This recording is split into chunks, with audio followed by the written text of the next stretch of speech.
What happened after that?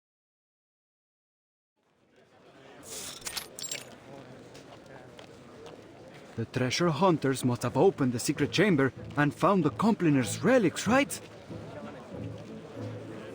Well, there was no treasure inside.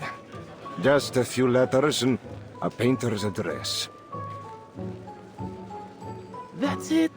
What about all those symbols? Don't tell me you made it all up. Easy, allow me to continue. Long after the poor painters and artisans scattered to the wind, each of them received a special pigment from Uccello. They used it on other projects they worked on, leaving their signatures, these symbols behind to mark their work. And so concludes a Firenze fresco mystery.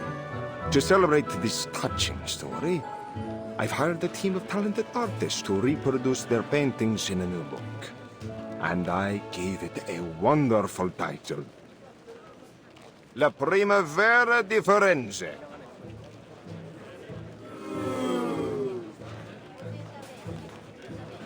Che delusione. È un titolo terribile. I've got something even better here. A map straight from the Spanish court with a direct route to India. Think of the opportunities that await you.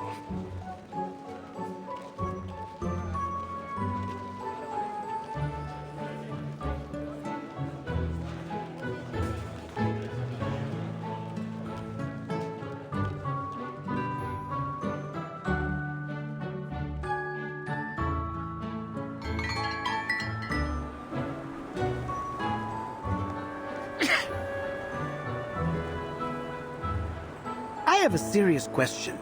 What is there in India that is worth all this fuss? If Marco Polo is to be believed, not even there can one escape the troublesome rumors of merchants and courtiers. Unfortunately, humanity's thirst for gossip knows neither geographical nor temporal boundaries. But this apple still finds it so strange that all the rumors about these compliners turned out to be false, from top to bottom. Seems like, no matter the era, lies always travel faster than the truth. Well, I wouldn't say that. In fact, the rumors didn't really hold much weight until you arrived.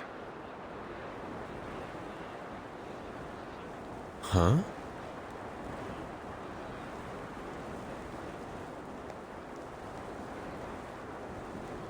The Compliner's relics weren't the most important thing we were searching for. In fact, we were looking for an apple. One very much like you. So when you turned up, looking like the very apple we had lost, it was only natural for us, and the Templars, to keep an eye on you.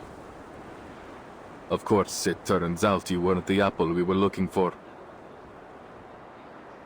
And you're only telling me this now? I thought we were friends. It's only because I consider you friends that I had to keep this from you. That apple brings bloodshed and war wherever it appears. Well, then it does sound like quite the troublesome thing.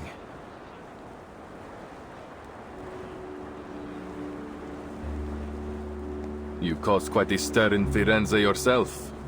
No need to be modest. Esatto. You are an amazing apple in your own right. My only regret is that I never got the chance to dissect you and study your inner workings. I hope you don't mind, but I think you may have to keep that regret forever. Ah! Miss Sotheby, why did you sneak up on me like that? I did not. I just wanted to tell you that Verton and I met an old gentleman down there who was kind enough to give us directions. Well, he said if we keep heading northwest along the Arno River, and then, anyway, we'd end up in Prato Vecchio eventually. I do believe you may have skipped some if not all, of the necessary information. Ezio knows the way. All we need to do now is deliver the letter to Signore Uccello. I suppose we must say goodbye to our dear Firenze for now.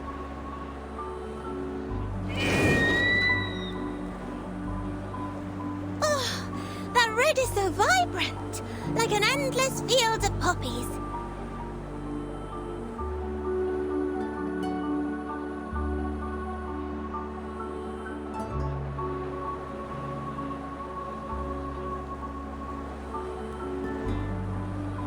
What did I say? This place has the best view. It is positively gorgeous. I see why you insisted we all come up here together. A place of beauty like this is a fitting place for farewells.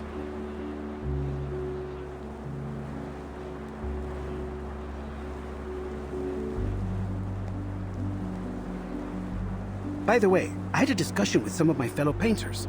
We discovered that Prato Vecchio is rich in a special mineral. One need only grind and heat it properly. Then presto! You have yourself some invisible pigment. So that's the source of the pigment used in the fresco. Uccello was born in Prato Vecchio. It's safe to assume he brought some from his hometown to Florence. Just a hint of this powder, and you are able to create a vast array of remarkable colors. Among them, the most famous is a color some call Firenze Red. Firenze Red.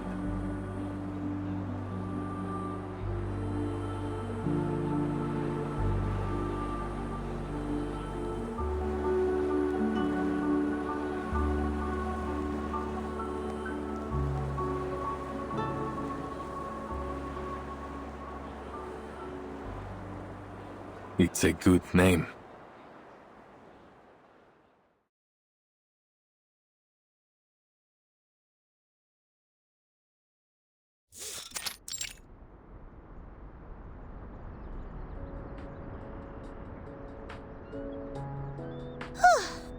Finally! That darling little house up ahead must be Mr. Uccello's home.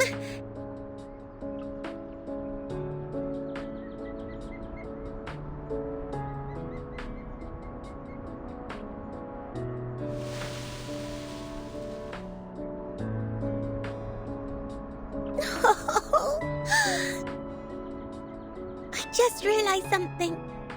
When he learns from us that his friend Bianca has been dead for years, he might be very sad.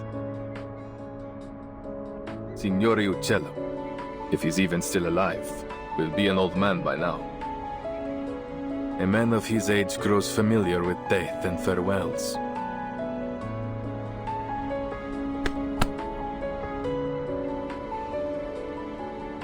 Let's go.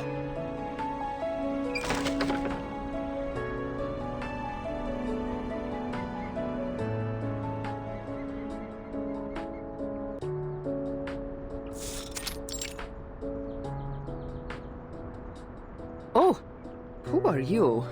Where did you pop up from?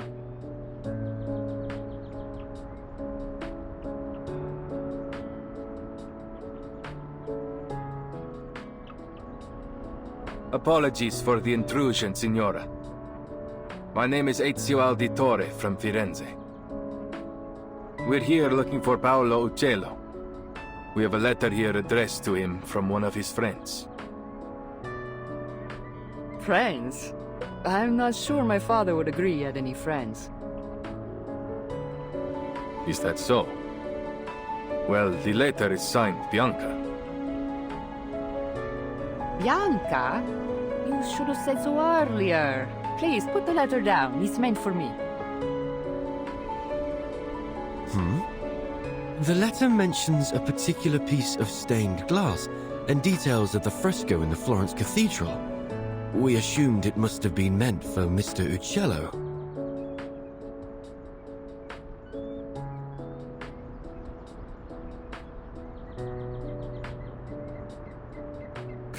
It appears I've deceived you as well. Allow me to introduce myself. I am Antonia Uccello. And perhaps the uccello you friendly strangers are looking for.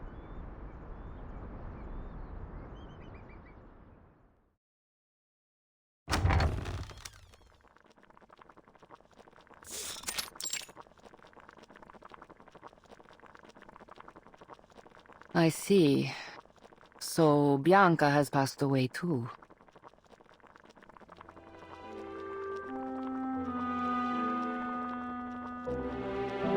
That fresco was the last work we did together.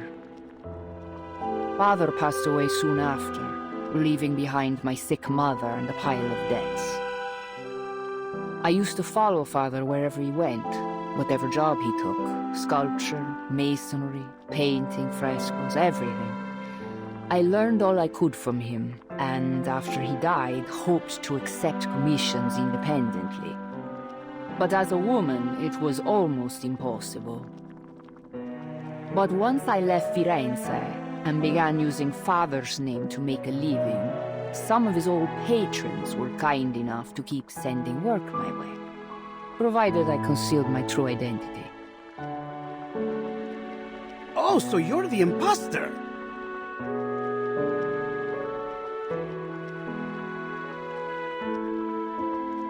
I admit I tried to imitate Father's style in my earlier works, but I'm much more than just an imposter now. No. A painter's mind should be a mirror, capturing and reflecting the truth and beauty of nature. To simply copy the works of another? No, Signora. It seems you still have much to learn. Huh. Is that what you think? Well, I've heard it all before. Mine's as a mirror. Ridiculous. Let me tell you, a painter's mind should be like a sheet of transparent glass. It refracts and transforms the external world, then reconstructs its image inside the painter's brain, rather than simply copying the natural world around us. Oh, that is an intriguing theory. Odd, perhaps, but not without merit. You just wait here. I'll show you with one of my recent works.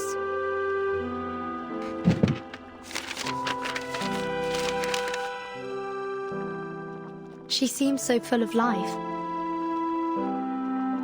She reminds me of my sister. Women like her have seen much pain, but they never let it defeat them. If only her understanding of painting were a bit more profound, I believe we might become good friends.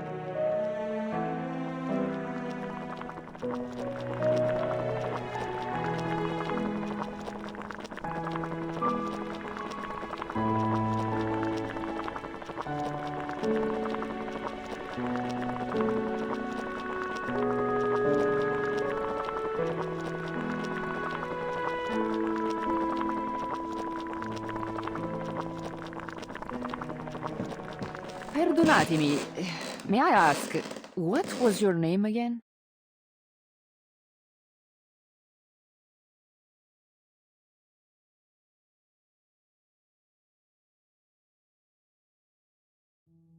You said you are an auditore, see? Yes. You know about my family? I thought so. You look so familiar. I'm sure you know your mother, Maria Auditore, funded my father for a time. Father conducted a lot of his research on perspective in lighting. He passed that knowledge on to me. I see. And you applied that knowledge to your frescoes, huh?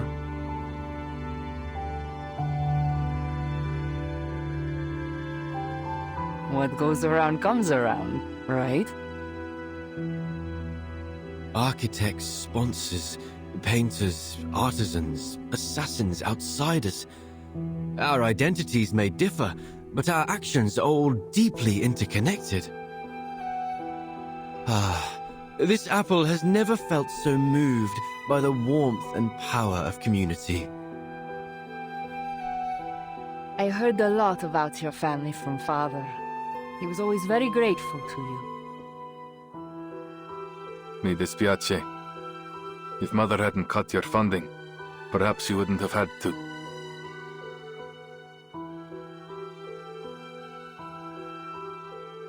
Your family helped us more than we could have ever asked for.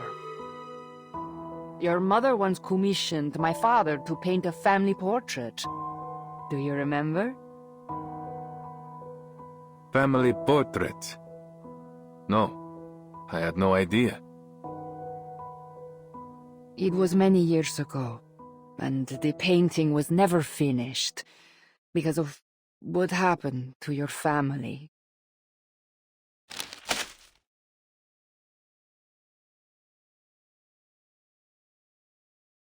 This is the only draft left, but I believe it should be returned to you.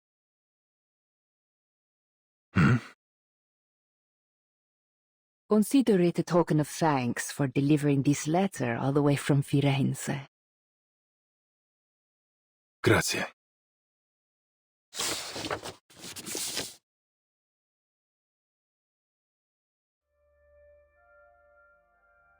This is...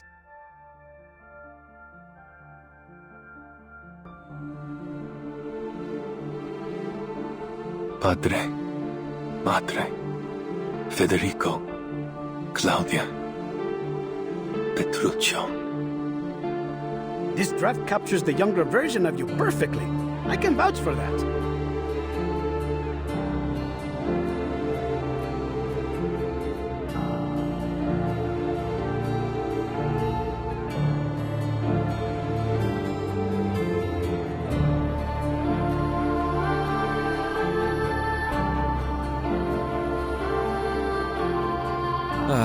What a lovely family portrait. Even the weather looks lovely. The painter did a great job capturing a wonderful moment.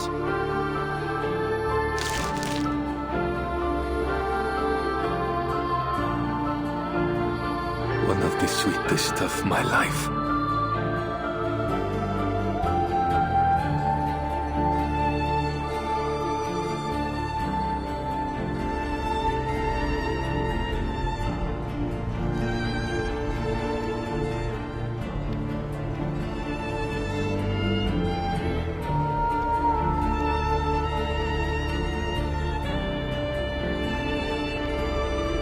It is a good life we lead, brother.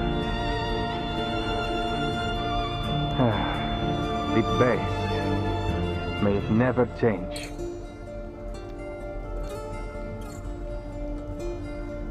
And may it never change us.